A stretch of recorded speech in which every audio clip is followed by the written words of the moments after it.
medar deui ngahanca deui tur ngahibur deui wargi Dahlia dina radiona sewang-sewangan kupidangan dongeng Sunda ti Dahlia anu dijomantarakeun 3 Lura 101,5 FM Radio Dahlia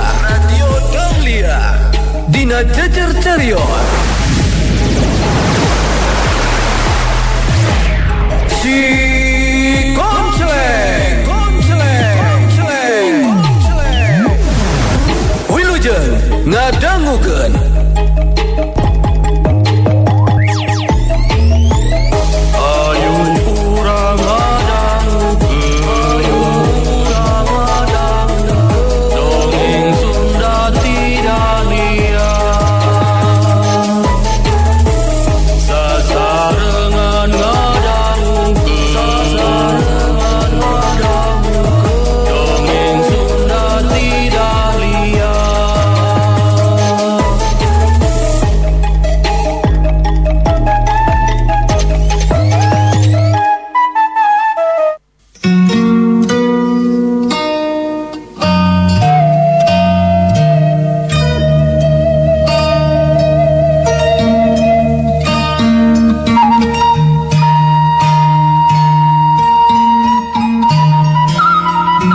Dahlia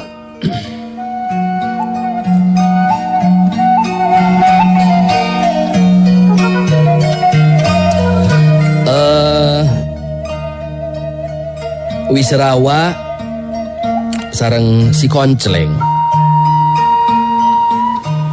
geuningan disalametkeun ku Ki Rangga Wulung. Dinten ieu atanapi ayeuna Wisrawa sareng si Konceleng tos aya di tempat Ki Rangga Wulung. Samalih mah saha Ki Rangga Wulung sareng kasang tukang ngangge tergos dijelaskeun ka Wisrawa ku si Konceleng. Urang lajengkeun putu si Konceleng tanding titisan siluman karya Bagus Respati.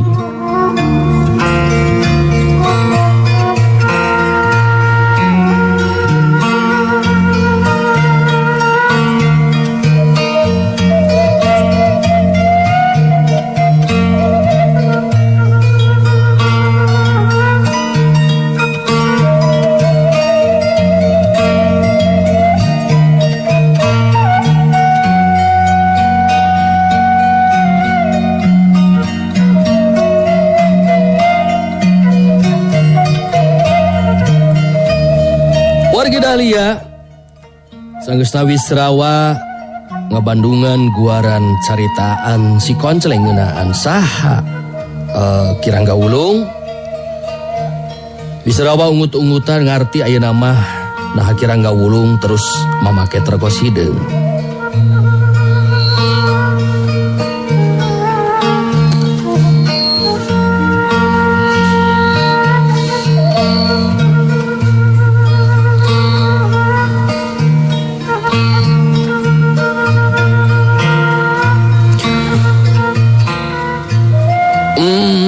Paingan atuh upami kitu maki janten nutupan kaayaan pamenteuna anu reksak pangna ditutupan teh panginten kitu nya.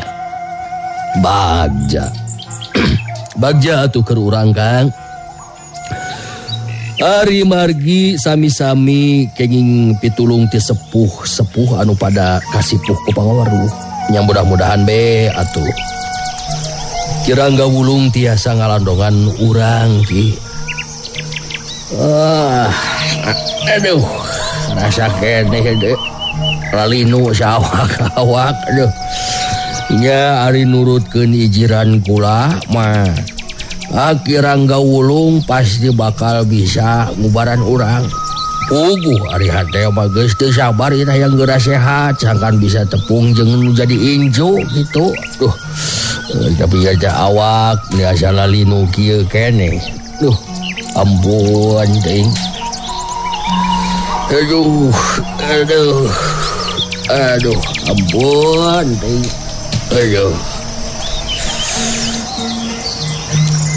anu keur ngarobrol dina waktu harita jadi aleureun waktu Aki Rangga Wulung datang nyamperkeun. Aki Rangga Wulung ngabagikeun paneteupna ka Wisrawa jeung si Konceleng. Terila terus nyarita.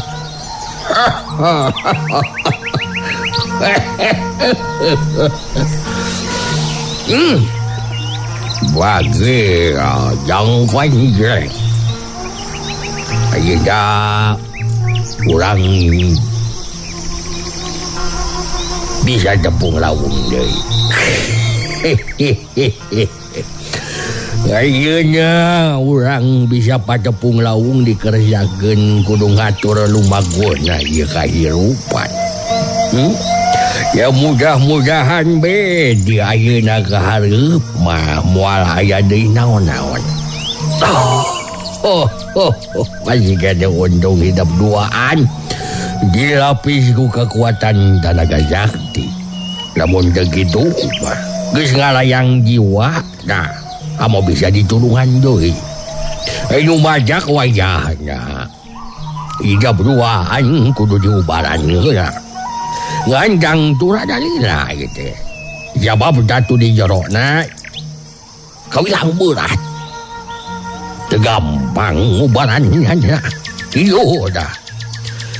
Si Konceleng netep antep ka Ki Rangga Wulung bari negerakeun rasa panuhun. Nyangakeun be sadaya-daya ieu maki. Anu jelas kaayaan kuring ayeuna di dieu debat janten nambihan kariweuh kanggo Aki panginten. Komo kaayaan kuring ayeuna anu teu sehat kieu mah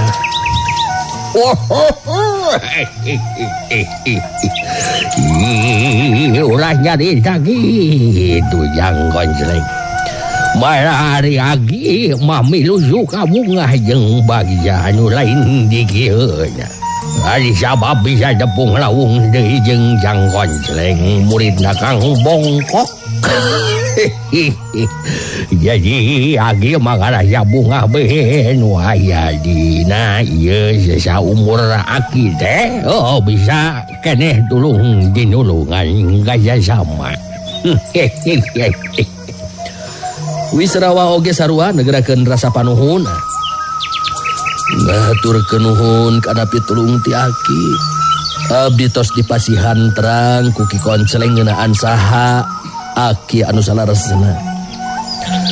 Bagja keur diri abdi wireh ayeuna tiasa tepang deui sareng Aki. Kitu deui tepung deui sareng Ki Konceleng dina kaayaan salamet. Punten upami abdi kumawantun ieu teh Ki. Abdi teh seja bade naroskeun we ngeunaan ieu tatu dilebat anu karandapan ku abdi sareng Ki Konceleng. Ieu teh kaeta ngalami oge di lanonganna teh Ki. Nah, gitu. Yo ya. Nah, eta mah Jang Wisrawa oge Jang Konceleng. Sabab kekuatan Bandarajang Sigarang Larang memang ngandung kekuatan kasakten anu sumberna di alam gaib. Anu tangan tu be dina ngubaranana oge teu bisa sakaligus sarata gancang-gancang. Anu penting hidup duaan sing betah aya di dieu. Teu kudu tumarumpang. Si Konceleng jeung Wisrawa teu bisa mawakarep sorangan. Sanajan dina hate si Konceleng mah kumajot hayang indit ka tempatna yang widi sakti sangkan bisa patepung jeung santana anu jadi incuna. Bari sakalian mikeun dua catatan ilmu Mbah Lalana jeung Dewi Amba ka Wisrawa. Tapi kayaan tatu di jerona jelas kudu diubaran heula ku Aki Rangga Wulung pikeun mulihkeun kasehatanna teh memang butuh waktu jeung kasabaran. Da puguh beunang ku Panarajang ti Sigarang Larang anu sumber kekuatanana ti alam gaib.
Dahlia urang caturkeun harita kaayaan di alas waringin.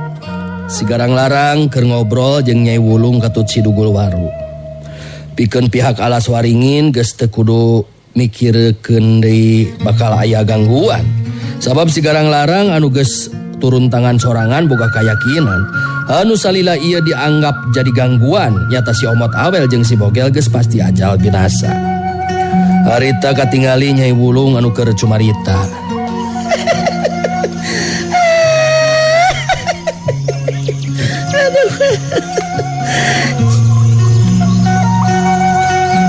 Jadi panghalang anu bakal jadi gangguan teh ayeuna mah geus disingkirkeun Garang.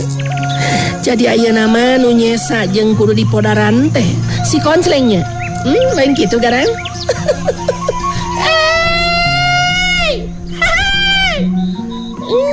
Memang bener gitu omongan maneh teh mah. Kada tinggal si konsleng anu kudu dipodaran teh. Tapi hari cak aing mah meningkan yang kewe modaran si konsleng mah. Nah aing ngomong gitu sabab si konsleng mah teu liar neangan anak. Sabab si konsleng mah aya di lembur di Mekarjati di lembur ada ditu nu penting ayeuna mah kaayaan urang kudu leuwih kuat. Bener teh sia Bado?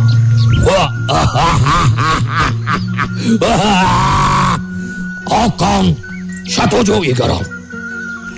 Sebab kieu ye. Oke, Nyai Wulung. Sakanyaho akang mah anu ngaran si konsleng teh salah sahiji jago anu teu bisa cicing kitu bae lamun aya kacauan di dunia kajawaraan. Kumaha? Ngalibatkeun rakyat leutik mah pasti si konsleng mah langsung turun tangan. Tapi salila ieu apanan eueuh tah si konsleng teh eueuh. Eueuh ngahalangan kana tirakan urang. Jadi cek akang mah mending kene nguruskeun meresan heula kaayaan urang we. Sangkan urang jeung pangaruh urang teh leuwih kuat batan ayeuna. Beuneuan si konsleng make kudu dipikiran sagala rupa. Boa-boa nu ngaran si konsleng teh geus eueuh di kieuna. Lumatak manehna mah entah nemongkeun diri oge beureun kitu cek pamikiran agama ye. Oke Nyai, beureun kitu ya. Nyai Wulung jeung si Garang Larang unggut-unggutan ngabenerkeun caritaan Sidugul Waru. Teu lila Nyai Wulung terus mayeran caritaan deui. Nya bener cek maneh Waru. Keur naon kapusing-pusing mikiran si konsleng? Ngan tetep. Keur aing mah masih kena aya kapanasaran ieu teh Garang oge Waru. Sabab kahayang ieu hate nepikeun ka ayeuna acan bisa laksana. Naon anu masih boga kapanasaran hate teh mah? Anu jadi kapanasaran hate maneh teh mah? Cikona sok omongkeun ka aing. Nu jelas aing mah geus ngalaksanakeun gawe ya lu ya jeung paminta maneh mah. Si Ngomot jeung si Bogel ku aing geus dipodaran make lengan si Barjaya. Maneh inget kene teu Waru oge Garang kana rasa kapanasaran hate aing anu nepikeun ka ayeuna masih kene acan laksana. Coba inget-inget ku maneh Waru oge Garang. Nyaon teh sia teh? Inget da? Si Garang Larang jeung Sidugul Waru pada ting haruleng. Inget-inget kana kaayaan Nyai Wulung atau kahayangna Nyai Wulung. Teu lila Sidugul Waru terus cumarita.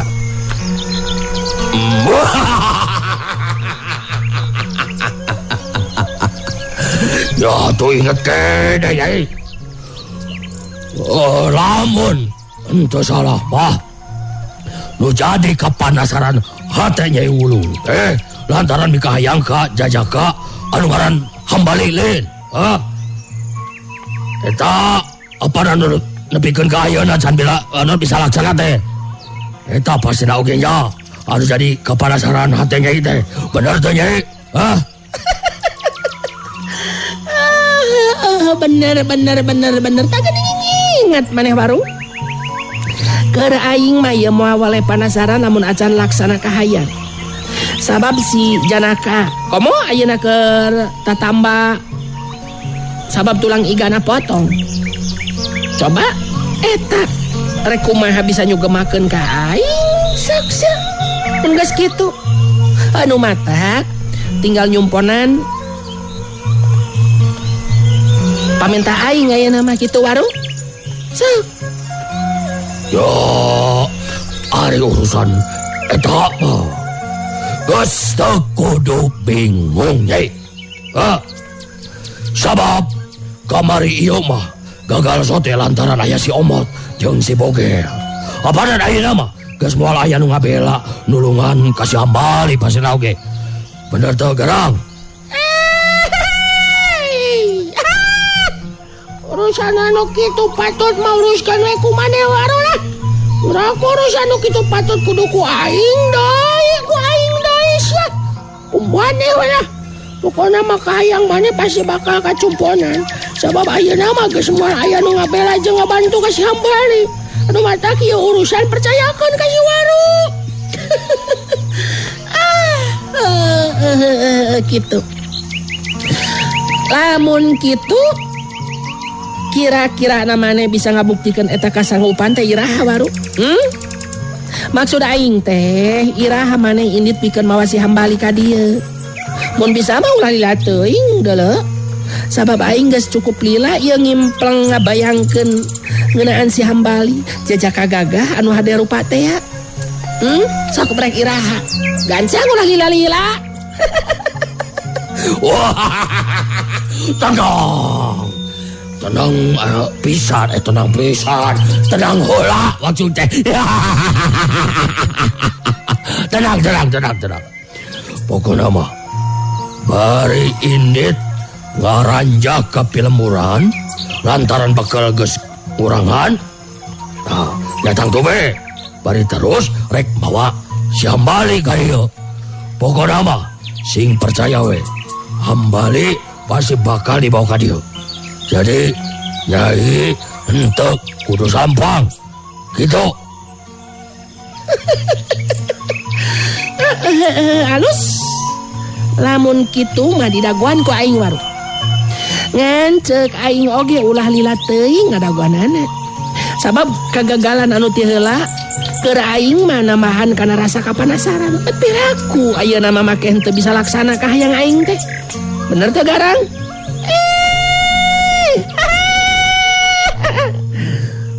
Cek aing oge. Anu kitu patut mah bagian si Garang. Si Dugul Waru maksudnya anu nguruskeunana. Pokona mah bereskeun ku maneh teh mah waru sia cumponan kahayang indung aing.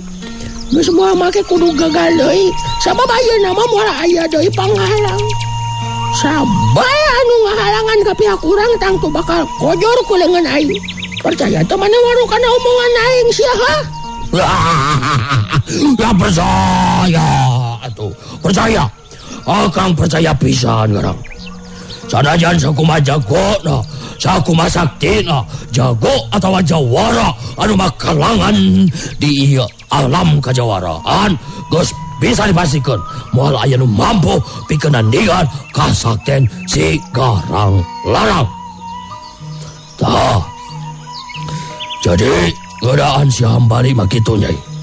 Engke moal lila deui pasti bakal dibawa ka dieu.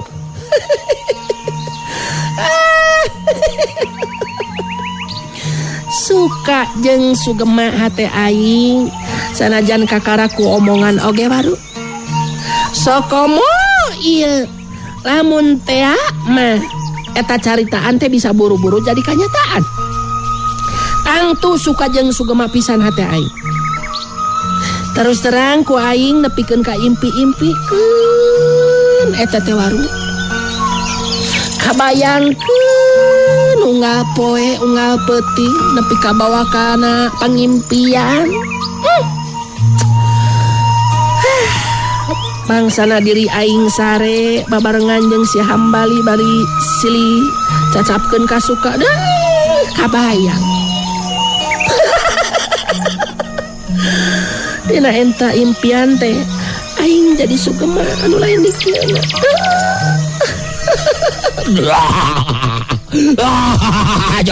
Tenang Nyai. Tenang. Pokona mah sing percaya eta karep jeung kahayang teh tangtu bakal laksana ti rekanan. Lain ngan saukur dina pangimpian unggul. Itu diantarana obrolan dina waktu harita. Si Dugul Waru memang geus boga rancang pikeun ngaranjah ka Pilemburan jeung anak-anak buahna atawa anggota Karaman Alas Waringin. Sabab bekal geus mimiti ngurangan. Kituna teh bari terus bakal mawa hambali jajaka anu dipikahayang ku Nyai Wulung. Ngaranna Nyai Wulung geus aya kahayang. Tangtu moal aya anu wanieun mungpang da puguh indungna si Garang Larang.